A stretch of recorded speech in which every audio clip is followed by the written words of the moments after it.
Mukunda Madhava Yadava Hari, canten sin cesar, dijo el Señor así, pierden durmiendo su tiempo y decorando sus cuerpos, olvidan que este nacimiento es difícil de adquirir. Si no adoran ahora al hijo de Yasoda, más tarde en mala hora tendrán que sufrir. Con cada salida del sol, un día pasa y se perdió, porque no adoran desde hoy a ese rey del corazón. Esta existencia es temporal y llena de adversidad. Tomen refugio en el cantar del santo nombre sin cesar, deseando para nosotros un proceso auspicioso. Este dulce nombre vino como un regalo divino que del cielo del corazón quita toda oscura ilusión. El nombre de Krishna canta, ya se alegra Bhakti Vinoda. Fuera del nombre no hay nada en toda esta creación. Despierta, alma dormida, despierta. Es el llamado de Gaurachandra. Ya no duermas en las faldas de la bruja Maya. Oh Señor, te voy a servir.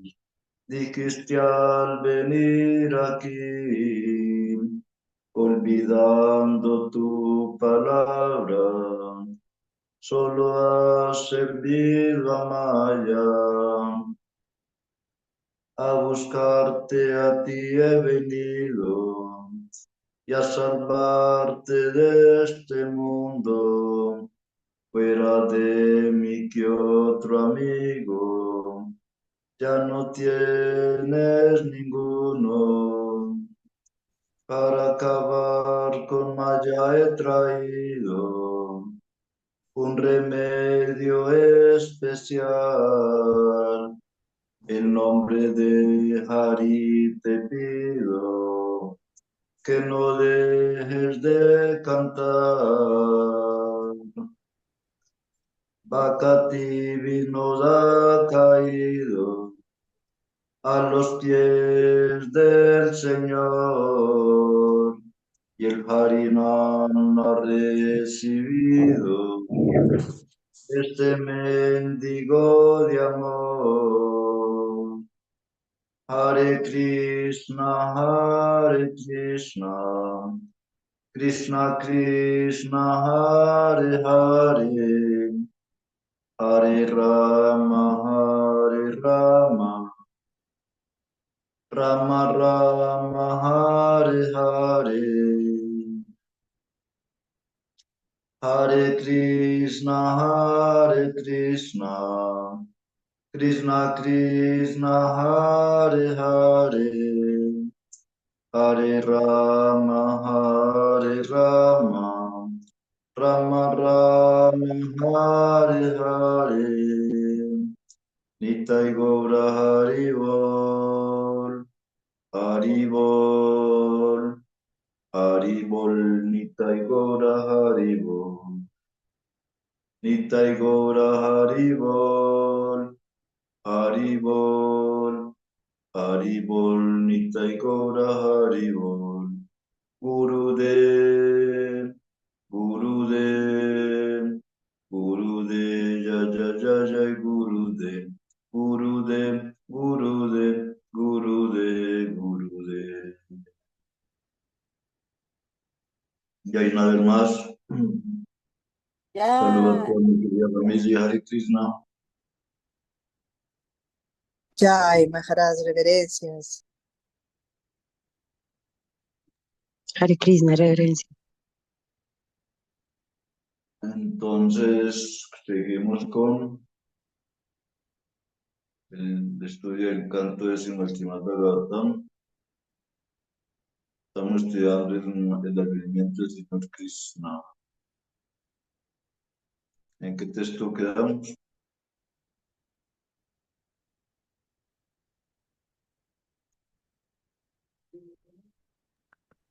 En el 4, Maharaj, reverencias. Ya hay una de Hare Krishna. Entonces, adelante. ¿No? Estaba pensando que prácticamente el canto décimo también es el mismo, los mismos pasatiempos de Krishna, solo que en el Bhagavatam, en este canto están un poco más resumidos y en el Krishna están más extensos. Entonces podemos leer como sin hacer muchas pausas. Vamos a ver qué nos va diciendo la lectura. Entonces adelante, Mara, Om Namo Bhagavate Vasudevaya, Om Namo Bhagavate Vasudevaya, Om Namo Bhagavate Vasudevaya, Narayam Namaskrityam, Narayam Shiva Garutam, Devim Saraswati Vyasam, Tathaya. Antes de leer el Srimad Bhagavatam, el cual es nuestro único medio de conquista, uno debe ofrecer las respetuosas reverencias a la Suprema Personalidad de Dios Narayana, a Narayan Narayan Rixi, el ser humano supremo, a la Madre Saraswati, la diosa del conocimiento, a Srila Vyasadeva, el autor, a Srila Prabhupada, su traductor, y a Srila Guru Maharaj, nuestro máximo inspirador. Hasta Prajesvavadresu Nityam Bhagavata Sevaya Bhagavati Uttamaluke Bhaktivati Naistiki. Por asistir regularmente a clases del Srimad Bhagavatam y por prestarle servicio al devoto puro, todo aquello que perturbe el corazón es fluido para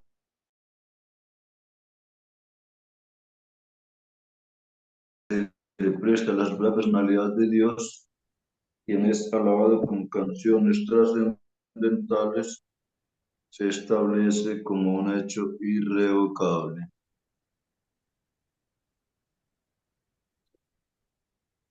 Srimad Bhagavatam Ki Jai.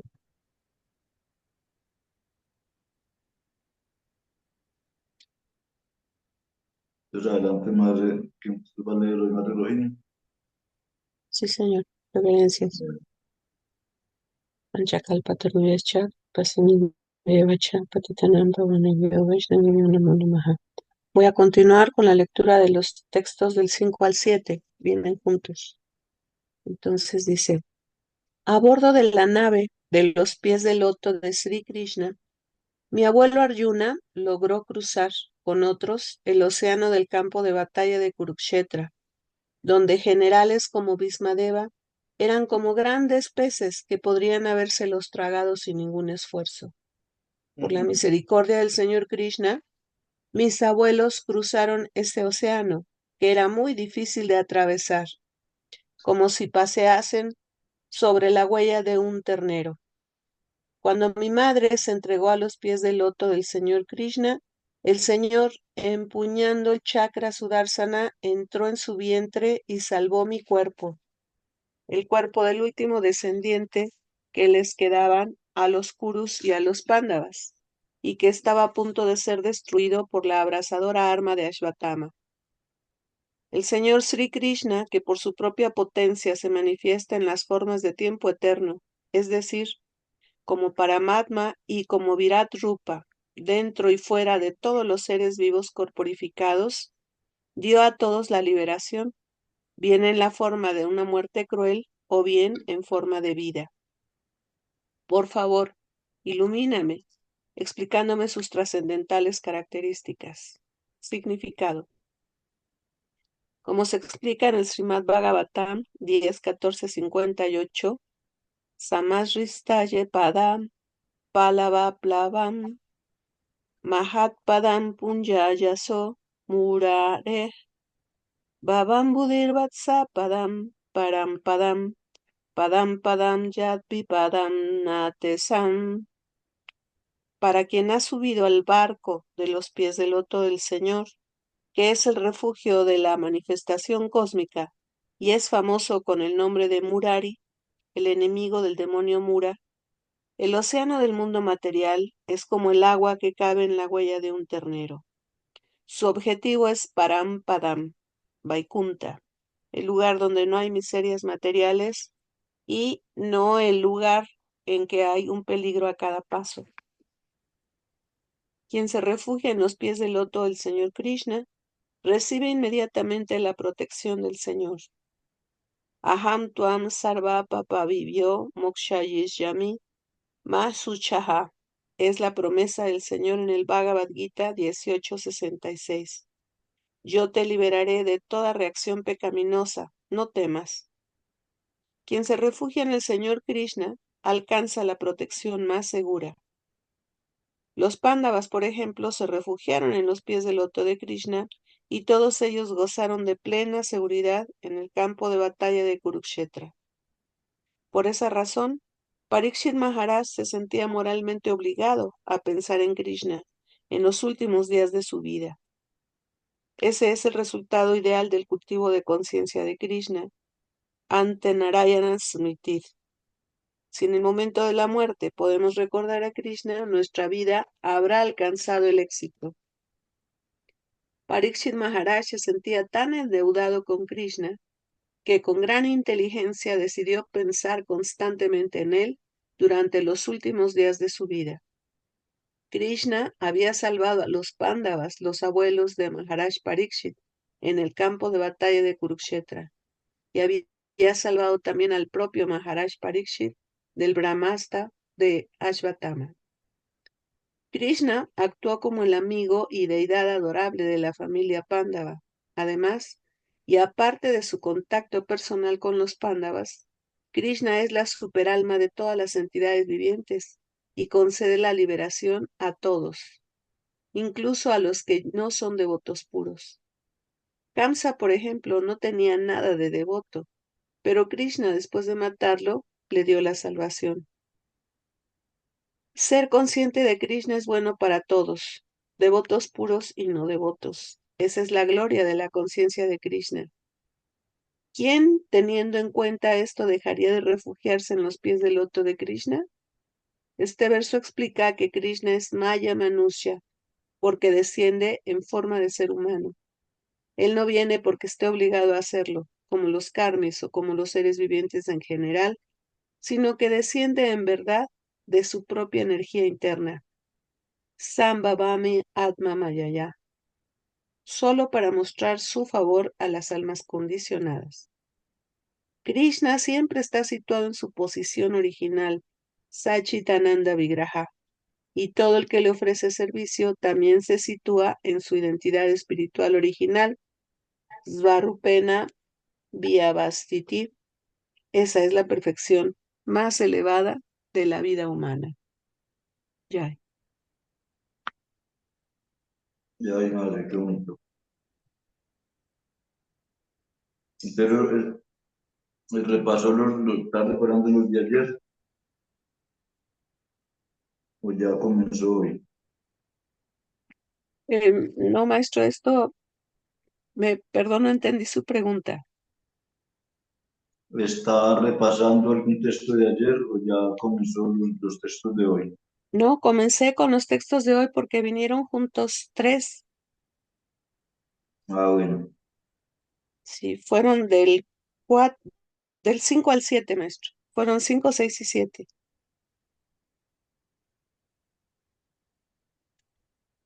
Entonces, ¿quieres comentar algo al Pues es respecto? que, gracias, maestro, es que aquí nos están hablando de una forma muy poética acerca de la nave de los pies del loto del señor Krishna. Entonces, Maharaj Pariksit está explicando que él fue salvado por él en el campo de batalla de Kurukshetra. Pues realmente la muerte de Abhimanyu, de su padre, fue muy, muy desastrosa. Ahí se rompieron muchos principios. Ahí los kshatriyas no cumplieron con su deber prescrito porque lo mataron de una forma muy traicionera. Y fueron todos los que a los que él había vencido limpiamente. Bueno, me vino a la mente, recordé que los kshatriyas eran caballeros, todos estaban muy bien entrenados y una de las reglas del campo de batalla era que tenían que pelear de igual a igual. Nunca ¿cómo se dice? Se le atacaba al chofer, al conductor de la cuadriga, A la a orilla. la auriga, gracias, maestro. Sí, nunca se atacaba a la auriga. ¿Por qué? Porque era una regla caballeresca, era por ética. También ellos solamente luchaban guerrero con guerrero que tuvieran el mismo rango. Y obviamente los kshatriyas, los comandantes en jefe, los generales, eran los que peleaban contra el mismo rango de enemigo. Sin embargo, Abhimanyu, cuando lo atacaron, él había defendido a los Pándavas y había peleado uno a uno con todos los más importantes guerreros. Sin embargo, como vieron que estaban perdiendo, de una forma muy, muy vil, lo agredieron entre todos y lo mataron. Alejaron a Arjuna precisamente para que no estuviera ahí presente porque él no iba a permitir eso, que era su padre, y asesinaron de una forma muy cruel a Abhimanyu. Eso fue una de los puntos negros más fuertes de la batalla. Fue también decisivo porque eso obligó al señor Krishna a que siguiera inspirando a los pándavas para que continuaran peleando. Y bueno, hubo algunos trucos, pero finalmente se defendieron y ganaron la batalla.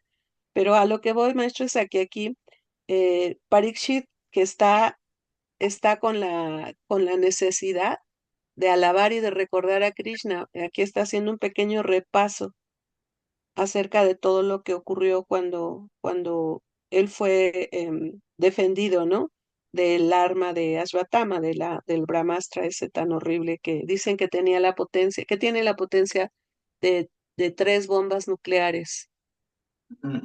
Fue una forma muy, muy agresiva por parte de Ashwatthama. Fue la venganza porque habían asesinado a su padre, ¿no?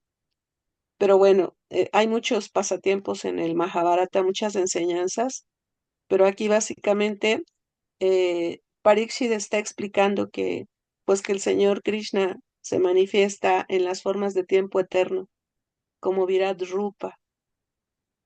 Finalmente el tiempo eterno a todos nos alcanza y el tiempo eterno nos indica que hagamos lo que hagamos, no nos vamos a llevar absolutamente nada más que las buenas acciones, el sukriti que hayamos acumulado.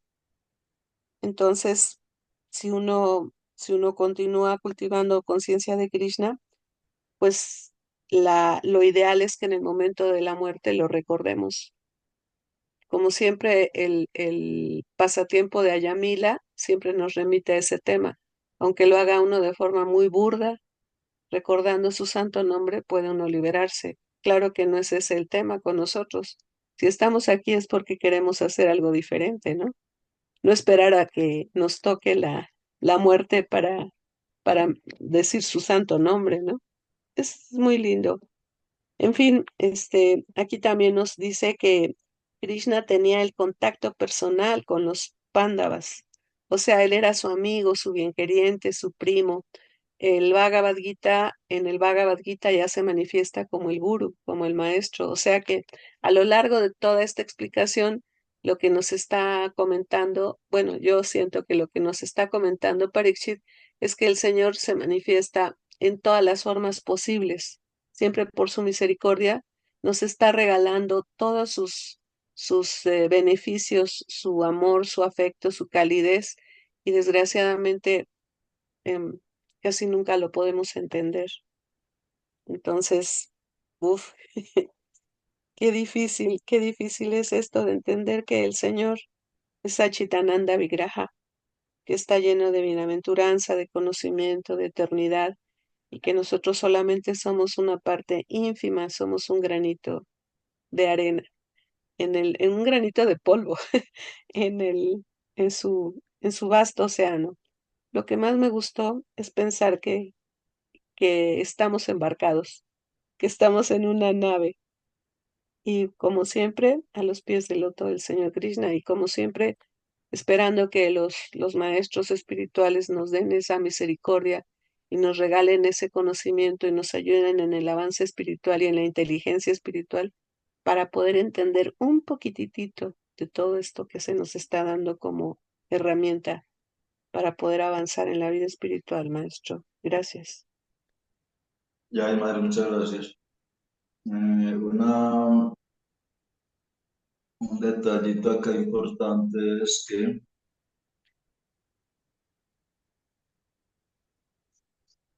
cuando uno busca protección en alguien, debe dejarse proteger. Y dejarse proteger de esa persona significa hacer lo que él nos diga que hagamos.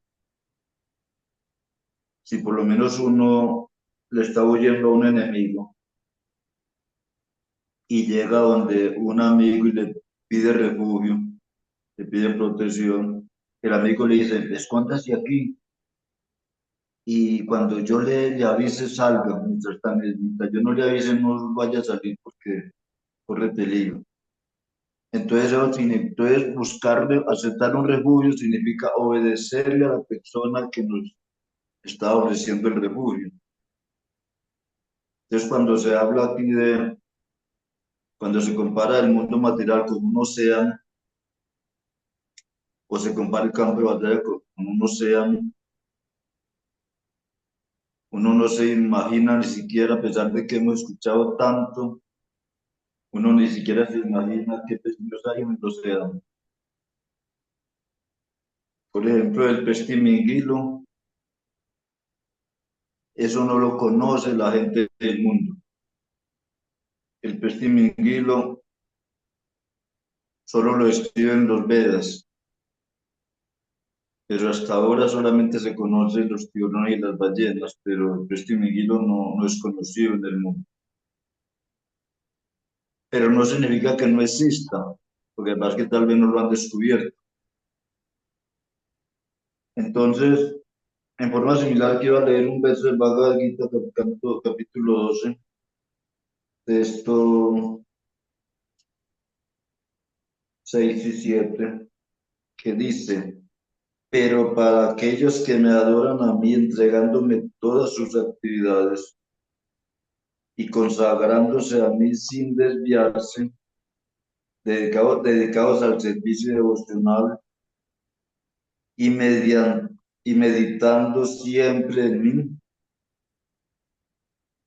habiendo fijado la mente en mí, oh hijo de Prita, para ellos yo soy el que los salva prontamente de los años del nacimiento y la muerte.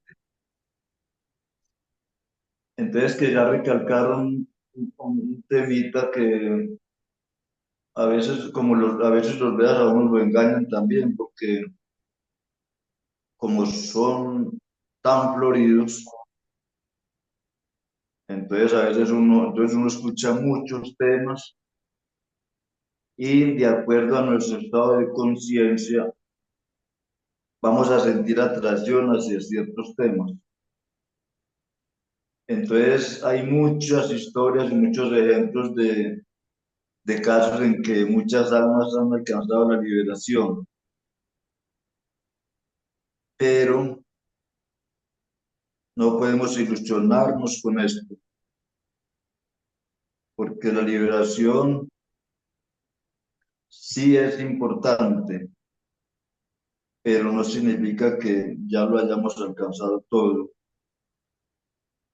Por ahí luego la liberación. La liberación apenas es el comienzo de la vida devocional, porque un alma totalmente enredada en las leyes de la naturaleza no tiene ni la mínima capacidad para entender siquiera teóricamente qué significa servicio devocional. Por eso se dice que si ni siquiera podemos conocer la vida de un devoto puro, ¿qué podemos entonces entender acerca de la personalidad de Dios? Si la vida de los devotos permanece como un misterio para las personas materialistas, entonces, ¿qué pueden entender acerca de Dios? Entonces, todo aquel que quiera ser protegido necesita rendirse a la voluntad de Dios. Porque como ponía el ejemplo del escondidero, si yo vengo huyéndole a un enemigo y el enemigo me está buscando y sé que si me ve me mata, y yo le pido a alguien que me proteja, que me cuide, sí, que me esconda donde no me vean y que si me preguntan me nieguen, yo tengo que someterme a seguir sus órdenes, sus sugerencias, sus recomendaciones. En el momento que yo transgreda cualquiera de esas recomendaciones, estoy perdido. Entonces, similarmente, Krishna dice en el Bhagavad Gita, capítulo 7, texto 14, esta mi energía divina, consistente en las tres modalidades de la naturaleza material, es muy difícil de superar, pero aquel que se entrega a mí puede cruzarlas fácilmente. Y para entregarnos a Dios necesitamos conocerlo, conocer sus gloriosas actividades, su misericordia, su amor, para confiar plenamente en Él. Pues solo si confiamos plenamente en Él, nos le vamos a Él permitir que nos libere de este enredo material. Entonces, como estábamos hablando ayer, lo único que uno necesita es no ceder a las tentaciones, que ellas se manifiestan por todo lado. Y esos seis enemigos que están siempre acechándonos, tenemos que estar muy, pero muy prevenidos para no caer en sus ataques, como es la lujuria, la ira, la codicia, la envidia, la pereza y la locura. Entonces, solo cuando uno vive a la expectativa, o sea, muy pendiente, es muy difícil que un enemigo pueda matar a alguien que no le dé chance, que no se descuide.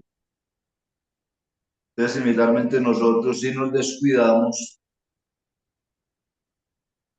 el enemigo nos va a derrotar. Entonces, no podemos descuidarnos.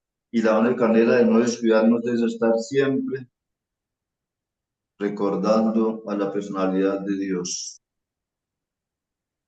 Por eso en el Upasamrita, en el primer verso, se dice que la esencia de todo sabio consejo es que uno no se olvide ni siquiera por la mitad de un segundo de la personalidad de Dios. De manera que si uno se olvida ni siquiera por la mitad de un segundo, ya eso puede ser fatal.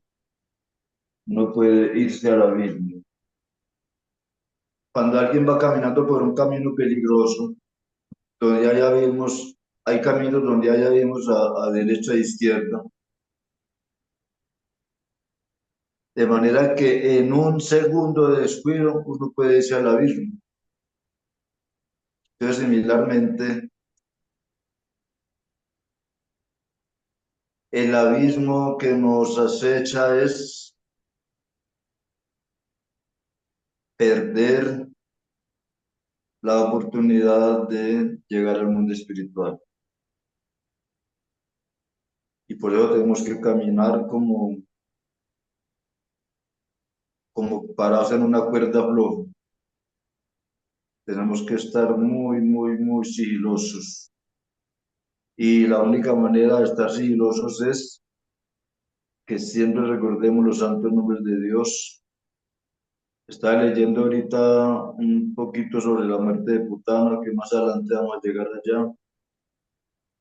Y se habla de la recitación de los 12 nombres del Señor Vishnu, por Madre Yasoda, por Rohini y todas las gopis, invocando la protección de Krishna.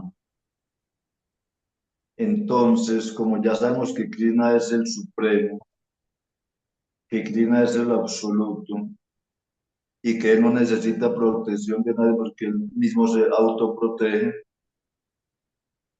entonces cada invocación de estas uno debe dedicarla a sí mismo o a los seres queridos o a la humanidad entera. Tal como Srila Prabhupada oró por los occidentales antes de venir acá a América, que nos liberara de la pasión y la ignorancia, porque todos estábamos en pasión de ignorancia. Y al consejo de la sociedad no le íbamos a dar importancia. Entonces yo una vez le pregunté a Gurudeva que cuál era la importancia de orar por los demás. Él contestó de manera muy cariñosa: oh sí, es muy bueno orar por los demás. Y de Prabhupada y de muchas personas podemos aprender el ejemplo. Pero claro está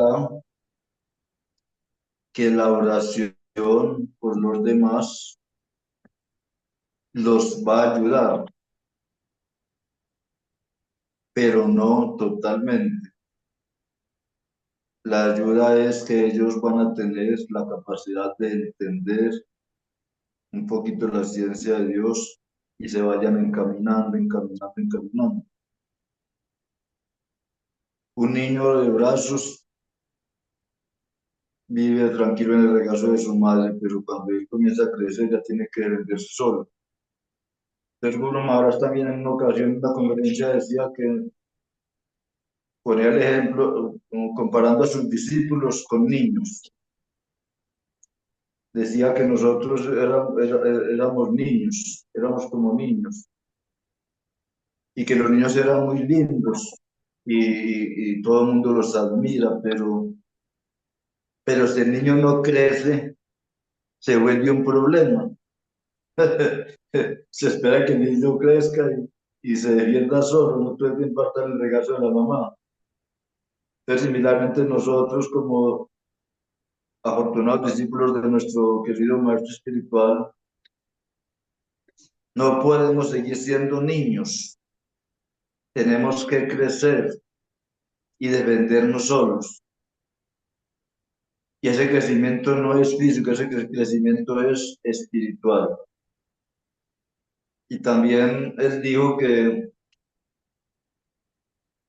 cuando alguien era totalmente dependiente de su maestro espiritual, el maestro le daba libertad, porque el maestro sabía que él no iba a ser maloso de esa libertad. Pero cuando alguien, digamos, quiere ser negligente con sus protectores y quiere actuar independientemente, entonces no es digno de confianza. Entonces el maestro nunca le va a poder confiar nada, porque no dependió. Para poder que el maestro confíe en nosotros, tenemos que depender mucho de él y esa dependencia en Él nos va a hacer, va a ocasionar de que Él un día nos dé libertad para mandarnos a otro país, a otra ciudad, abrir un templo, etcétera. Solo alguien que es muy dependiente se gana también la confianza de su bien queriente. Bueno, gracias, Hare Krishna. Maharaj, Maestro, Prabhu Viracocha tiene levantada la mano. Adelante, Prabhu. Reverencias Maharaj Tirtha, tengo dos preguntitas. Estuve anotando sobre las tentaciones, los inconvenientes que nosotros tenemos, entre ellos la ira, la lujuria, la envidia, la pereza, y había unas dos más. Lujuria, ira, envidia, codicia, pereza y locura. Ya, muchas gracias, Maharaj. Y anoté sobre la palabra el pestimingilo. ¿De qué se trata este término, Maharaj, por favor? Gracias, mi querido Prabhu Viracocha. El pez timenguilo simboliza un pez tan enorme que puede tragarse a ballenas de un solo bocado. Y entonces, en el campo de batalla de Kurukshetra, que también se compara a un océano, se comparan algunos personajes que luchaban en contra de Arjuna como el pez timenguilo, que podían tragarse a muchos Arjunas sin ningún inconveniente. Pero entre ellos estaba Dronacharya, estaba el abuelo Bhishma, y estaba Radeya,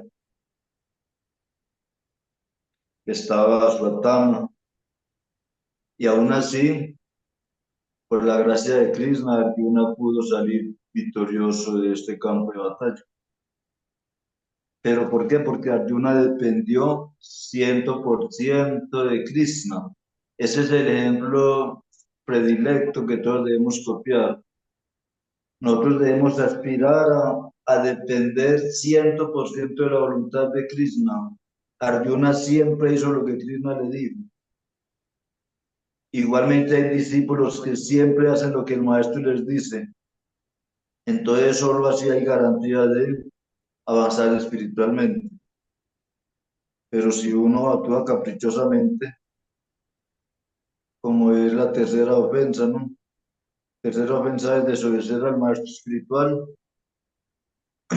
o actuar, sí, actuar caprichosamente. Entonces tenemos que volvernos, y para eso el ingrediente está en Krishna. Hay que orarle mucho al Señor porque Él es el que nos puede capacitar para poder ser sumisos a la orden de tanto de Krishna como de nuestro maestro espiritual. Y eso es lo que nos garantiza la salvación. Eso nos garantiza la salvación, de lo contrario estamos perdidos. Ya hay. ¿Alguna otra pregunta más? Muchas gracias, Maharaj Tirtha. Sí, ya está claro. Muy amable, gracias. Tema de Rohini. Continuamos con el próximo verso. sí, señor. Texto 8. Mi querido Sukadeva Goswami, has explicado ya que Sankarsana, que pertenece a la segunda expansión cuádruple, advino en la forma de Balaram, el hijo de Rohini. Pero explícame, por favor, ¿cómo es posible que estuviese primero en el vientre de Devaki y después en el de Rohini si no fue trasladado de un cuerpo al otro? Significado. Esta pregunta está hecha con la intención particular de entender a Balaram, que es Sankarsana en persona. Balaram es el bien conocido hijo de Rohini, pero también se sabe que era el hijo de Devaki. Pariksit Maharaj quería entender este misterio. ¿Cómo podía Balaram ser hijo de Devaki y de Rohini a la vez? No tiene explicación, Maharaj, pero Explique, madre. pues es que Rohini era una de las 16 esposas de Vasudeva. Y cuando se casa con la madre de Baki, y viene el tema de que Kamsa se entera de que su octavo sobrino es el quien lo va a matar, los encarcela. Eh, Finalmente ellos en la cárcel conciben algunos hijos, pero eh, Rohini siempre los visitaba en la cárcel y estaba a cargo bajo la protección de Nanda Maharaj. Vivía con Nanda Maharaj y con la madre Yasoda. Cuando la madre de Baki se embaraza del séptimo hijo, eh, están muy angustiados porque ya está muy latente, ¿no? La venida del octavo, y obviamente Kamsa es más cruel que nunca y está atento a todos los embarazos de Devaki. Ya le mató, ya le asesinó, estrelló contra la pared a los otros 6 niños, que ya sabemos que son personajes también muy importantes, que tuvieron esa muerte porque tenían que liberarse. Pero bueno, esos temas los va uno conociendo conforme se va uno metiendo a la filosofía, pero así por fuera, ver esa escena, dice uno, ¿cómo es posible? ¿Cómo los asesinaban de esa manera, no? Pero todo es Mm. perfecto, todo tiene la sanción de Krishna y eso ya está más que escrito. Todas las muertes así tienen un objetivo, como en el caso de los dos árboles, ¿no? De cuando el niño eh, los arranca porque está arrastrando su mortero al que está atado, los hijos de Kudera, pero ese es otro pasatiempo. En el caso de Devaki y de Rohini, eh, resulta que se hacen por medio de mantras, porque tanto Nanda como Vasudeva eran brahmanas muy calificados y obviamente se ponen de acuerdo y se transfiere al bebé a Balaram, al vientre de Rohini, para evitar un poquito que Kamsa tenga las cuentas correctas para los bebés, porque ya es demasiado, ¿no? Entonces, al ser transferido al vientre de Rohini, Balaram nace en el seno de la familia de Nanda Maharaj y por eso es el hermano mayor de Krishna. Pero aquí también es muy interesante recordar que Balaram es la fuerza. Balaram siempre está manifestado como el protector, como el sirviente. Balaram tiene muchas manifestaciones, tiene muchos servicios en beneficio pues de su amado Krishna, pero él viene casi siempre antes para preparar el camino, así como el señor Nityananda, ¿no? Como Anantashesha, siempre es acompañándolo a su servicio, es pues juega el papel de protector, el papel de hermano. Y eso es lo que yo puedo compartir, Maharaj, pero me encanta la historia de Balaram. Además, muchas gracias. Bala significa fuerza, Sí, pero no fuerza física, sino fuerza espiritual. así Por eso es. en el Maha Mantra la palabra Rama se refiere al Señor Balarama. Pero entonces, concretando un poquito más el tema, existe Yogamaya y Mahamaya. En este caso, comparto con ustedes este tema, que a veces, aunque Mahamaya es la energía externa de Krishna y Yogamaya es la energía interna de Krishna, a veces uno como que se confunde con las dos, a veces no se sabe cuál es la que realmente, aquí se habla de Yogamaya, que fue la que Krishna le ordenó que naciera como su hermana menor y que transfiriera el cuerpo de Balaram al vientre de Rohini, del vientre de Baki al vientre de Rohini. Y por eso es que Balaram aparece en la casa de Nanda Maharaj. Y el séptimo embarazo pareciera que hubiera terminado en un aborto. Y después Krishna apareció personalmente en la cárcel donde estaba Devaki Vasudeva para mostrarles que ella era la personalidad de Dios. Porque si hubiera aparecido en el vientre de una vez, ellos no hubieran de pronto sabido que la personalidad de Dios realmente iba a aparecer como hijo de ellos. Entonces primero se les manifestó externamente como el Señor Vishnu de 4 brazos y les recordó todas las austeridades que habían hecho para merecer que él naciera como hijo de ellos. Y posteriormente entonces él dejó su forma de Mahavishnu y asumió la forma de un pequeño bebé. Y además le dijo que lo llevaron cuanto antes de Mathura a Vrindavana. Entonces de esta manera Kansa quedó confundido. Y algo que quería decir desde hace ratico y que ahora que ya que me acordé es que la búsqueda de Dios nos exige completa sinceridad, porque si uno no es sincero en la búsqueda espiritual, uno no va a poder tener éxito en la búsqueda. Entonces, retomando también una de las cosas de la batalla de Kurukshetra, es que al final el más faltón es el que más reclama. Entonces Duryodhana le dice a Arjuna y a Krishna, espero que no nos vayan a hacer trampas. Entonces Krishna responde con esa autoridad, mientras ustedes no nos hagan trampa de allá para acá, nosotros no le haremos trampa de aquí para allá. Pero si nos hacen trampa ustedes, nosotros también les vamos a hacer trampa.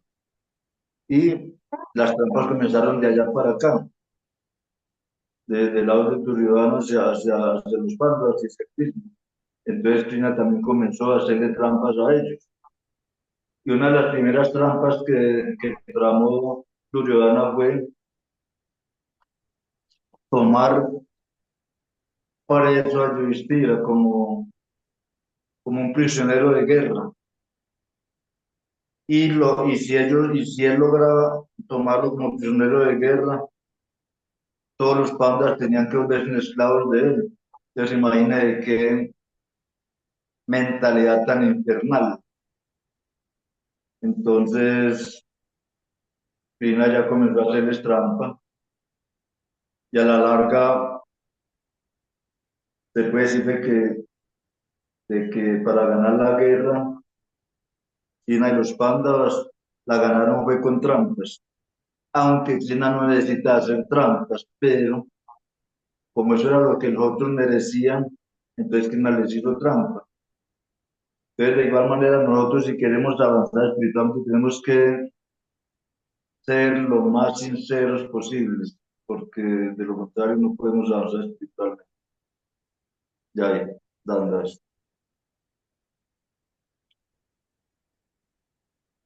Entonces, podemos continuar. Quiero nada más hacer un comentario, Maharaj. Ah, En el libro de Krishna, La Fuente del Placer, en el capítulo del encuentro de Nanda con Vasudeva, se narra esto que dije de que Rohini era una de las 16 esposas de Vasudeva y que Baladeva fue transferido al vientre de Baki, al vientre de ella.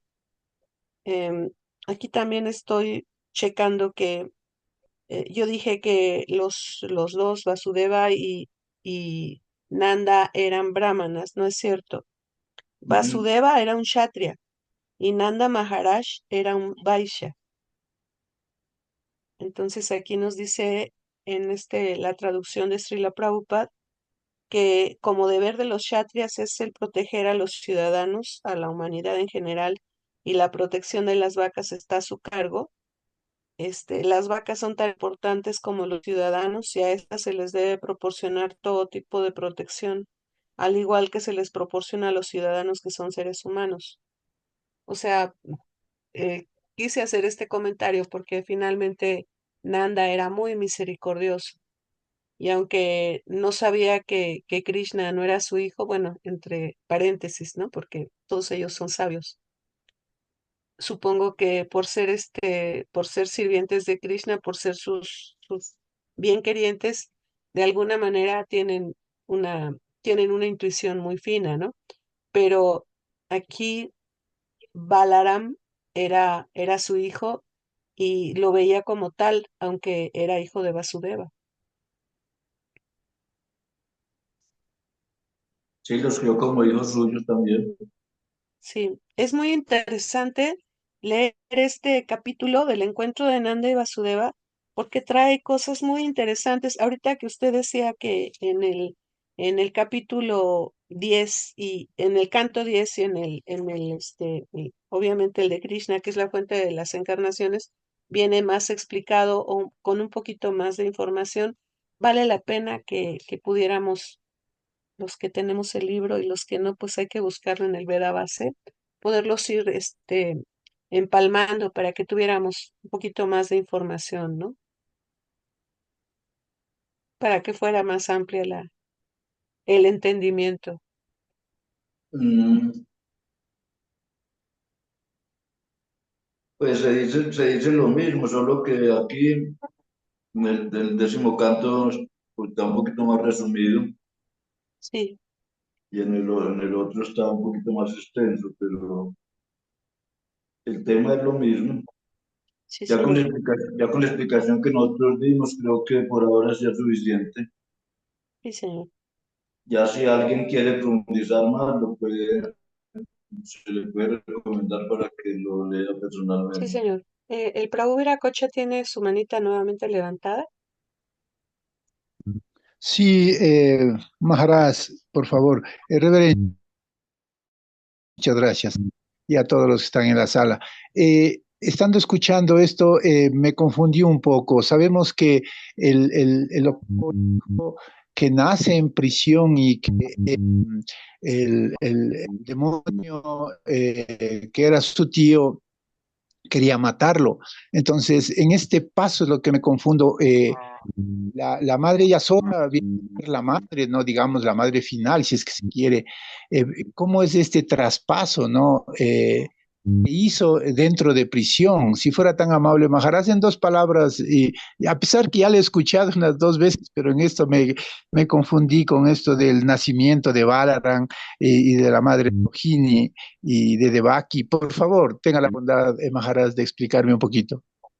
Ya, querido, lo que pasa es que como Kansa estaba muy pendiente del octavo hijo y aún así había matado ya a seis de los hijos de Devaki y estaba pendiente del séptimo, octavo y estaba dispuesto a matar a todo el que fueran haciendo.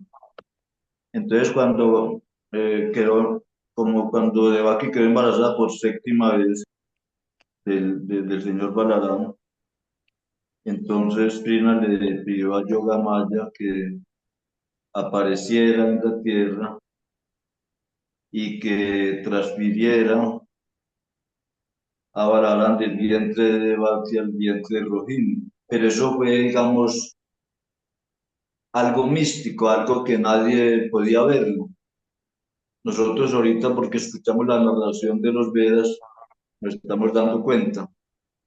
Entonces, al transferir a Balaram del cuerpo de Devaki al vientre de Rohini, el séptimo embarazo pareció que hubiera terminado en aborto. Entonces ahí confundió a Kamsa. Y después de eso apareció Krishna. Primero apareció fuera del vientre y luego se manifestó dentro del vientre. Y le dijo a sus padres que por favor los trasladaran de inmediato a Gokula, a Vrindavan. Entonces allí lo cambiaron por una niña. O sea, la niña que nació era Yogamaya. como hermana menor de Vishnu. Y Krishna, cuando apareció en la forma de personalidad de Dios, le dio instrucciones a Vasudeva de que lo llevara de inmediato a Vrindavan, a Gokula, y lo cambiara por una niña que Yashoda había acabado de dar luz. O sea, Yogamaya nació como hija de Yashoda y Krishna como hijo de Devaki Vasudeva, pero entonces, para hacerle la trampa al demonio Kamsa, Krishna planeó este cambio. Entonces apareció Yogamaya como hijo de Vasudeva y Devaki, y Krishna como hijo de Yashoda y Nanda. Y y entonces en ese cambio, Yogamaya intervino de manera tal de que todo el mundo como que se durmieran, los guardias, las puertas se abrieran, las cadenas se abrieron, se soltaron. Y cuando Vasudeva llegó a Brindavan, a la casa de Nanda Maharaj, todo el mundo estaba dormido. Los que estaban por ahí deambulando quedaron como estatuas, quietos, sin poder escuchar, ni hablar, ni moverse, ni nada. Y Vasudeva entró al cuarto de Yashoda, ella estaba profundamente dormida. Dejó a Krishna allí y se llevó a la niña, a Yogamaya. Y cuando volvió al calabozo de nuevo, y la niña lloró, entonces ahí Mokansa vino de una a ver, pensando que era Krishna el que había nacido. Y entonces ahí mismo Kamsa le dice a Devaki, préstame ese niño. La profecía dijo que él es el que me va a matar. Y entonces ahí mismo Devaki le dice, no, mi querido hermano, mira, es una niña. Entonces dice, una niña, o mienten los devas, que los devas son los envidiosos, o mienten los devas o la profecía fue falsa. No importa, debo cuidarme contra todo mal. Dame esa niña, y se la arrebató a la fuerza.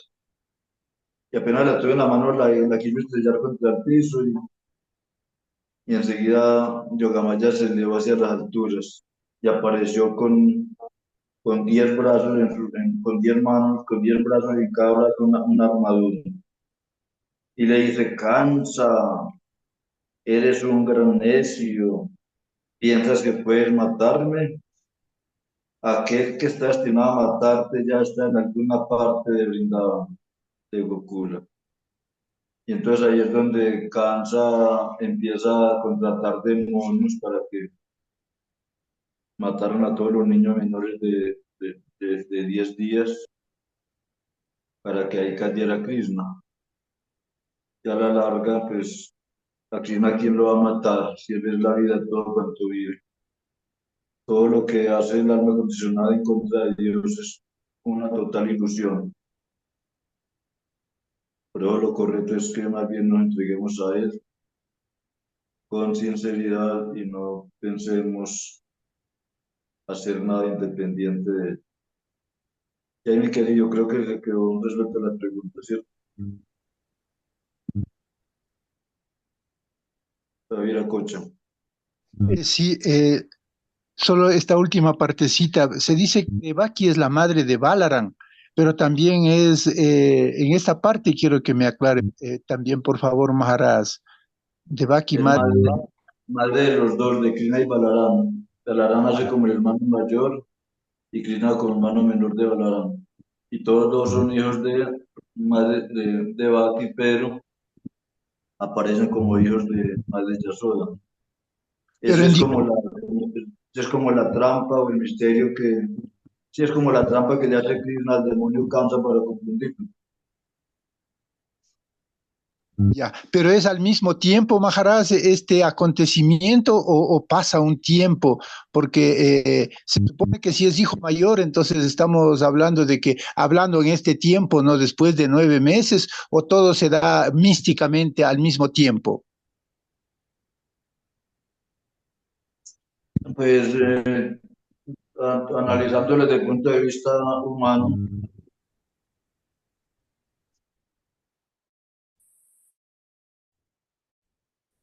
tan pronto como una mujer da a luz a un hijo, si vuelve a tener relaciones sexuales con el esposo, otra vuelve a caer embarazada. Y al cabo de 9 meses ya otra vez tiene el otro niño. Pero en este caso no podemos verlo desde el punto de vista humano, sino trascendental, porque como tanto Krishna como Balaram son la suprema personalidad de Dios. Entonces, así como Krishna apareció fuera del vientre de Baki, aunque de esto no hablan las escrituras, pues no hablan de que Balaram también hubiera aparecido así, pero si Balaram es Krishna mismo, entonces también pudo haber aparecido en el vientre de Baki por voluntad propia, porque Krishna es aquel que nace por voluntad propia, no bajo una descarga seminal, ni van a ser como un hijo ordinario. Él es el controlador de las tres modalidades de la naturaleza material, entonces como él es el controlador, nada puede controlarlo a él. Entonces lo mejor es que uno no se enrede mucho en querer comprenderlo desde el punto de vista humano, sino comprenderlo desde el punto de vista místico, trascendental. O sea, lo místico y lo físico es muy, pero muy diferente. Por ejemplo, usted se pone a estudiar la historia de Kardama Muni y de Bahuti, y, y la relación fue muy mística.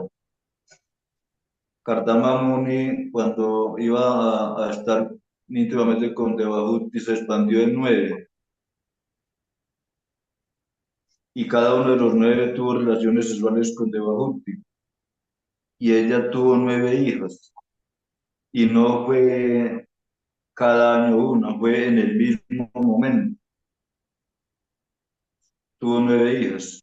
Entonces, la mística es así, mi querido Viracocha, no se puede comparar con la parte física.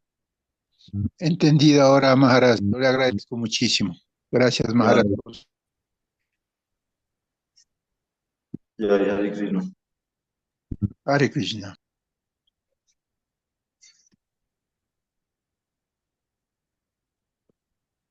Bueno, entonces, ahora ahí podemos pasar al próximo texto. El texto 8, no es cierto, ese ya lo leí. El texto 8, el texto 9. El texto 9 dice, ¿cuál fue la razón de que Krishna, la suprema personalidad de Dios, dejase la casa de su padre Vasudeva y fuese a la casa de Nanda en Brindavan? ¿En qué parte de Brindavan vivió con sus familiares del Señor, el amo de la dinastía Yadu? Significado. Esta pregunta se refiere al itinerario de Krishna. Inmediatamente después de nacer en la casa de Vasudeva, en Mathura, Krishna se trasladó a Gokula, en la otra orilla del Yamuna, y al poco tiempo se mudó con sus padres y familiares a Nandagram, en Brindavan. Maharaj Pariksit también estaba muy deseoso de escuchar acerca de las actividades de Krishna en Brindavan. Todo este canto del Srimad Bhagavatam habla de sus actividades en Brindavan y en Dwarka. Los primeros 40 capítulos narran las actividades de Krishna en Brindavan y los 50 siguientes las actividades de Krishna en Dwarka. Maharaj Pariksit, para satisfacer su deseo de escuchar acerca de Krishna, pidió a Sukadeva Goswami que le narrase estas actividades con todo detalle. Ya. Entonces, así es como uno aprende el conocimiento védico. Hay libros que hablan solo de filosofía y hay otros que se desarrollan en forma de preguntas y respuestas. Y entonces, así como parece Mara le pregunta a su caso, cuando su caso le responde, entonces uno al escuchar esa narración conoce tanto la pregunta como la respuesta. Y si en algún momento a uno le hacen una pregunta similar, uno ya tiene la respuesta, no especular, no imaginar, sino en base a lo que ya escuchó de las autoridades mayores, porque uno no puede dar pues, respuestas sin tener una base sólida de quién aprendí eso. Y por eso se dice que los astras son la base de nuestra vida y los principios son la utilidad, quiere decir lo que nos permiten avanzar espiritualmente, y la prédica es la esencia y la pureza es la fuerza. Entonces uno tiene que ir conociendo todos estos parámetros para ir sabiendo cómo es que debemos caminar hacia el mundo espiritual. Y ahí, Hare Krishna.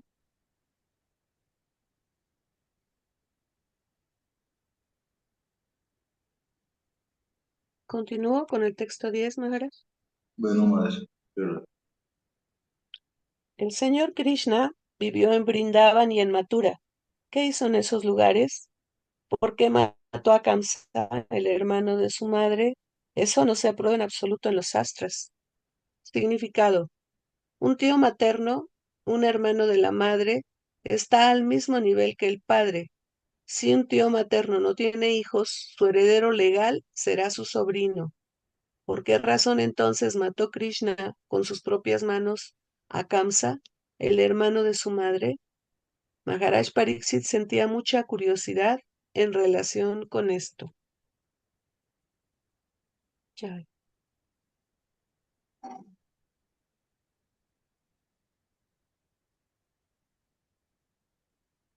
puede continuar, yo creo que adelante está la respuesta. Krishna, la suprema personalidad de Dios, no tiene cuerpo material, pero adviene en forma de ser humano. ¿Durante cuántos años vivió con los descendientes de Vrishni? ¿Con cuántas esposas se casó? ¿Y por cuántos años vivió en Dwarka? Significado.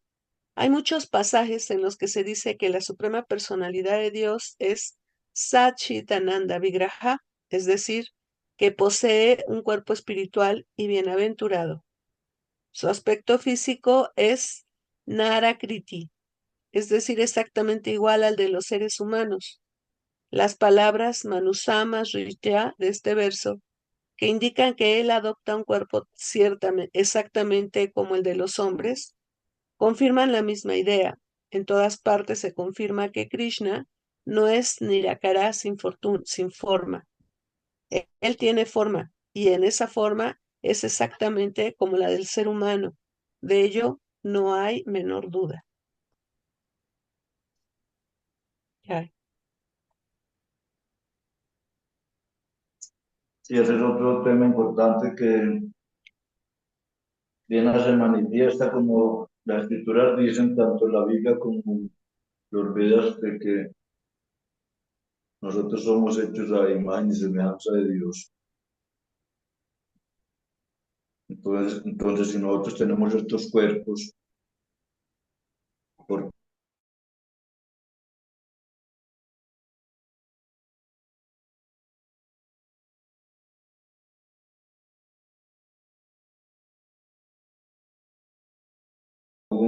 los Vedas personificados, de que un niño nace con piernas y manos, porque su padre tiene piernas y manos.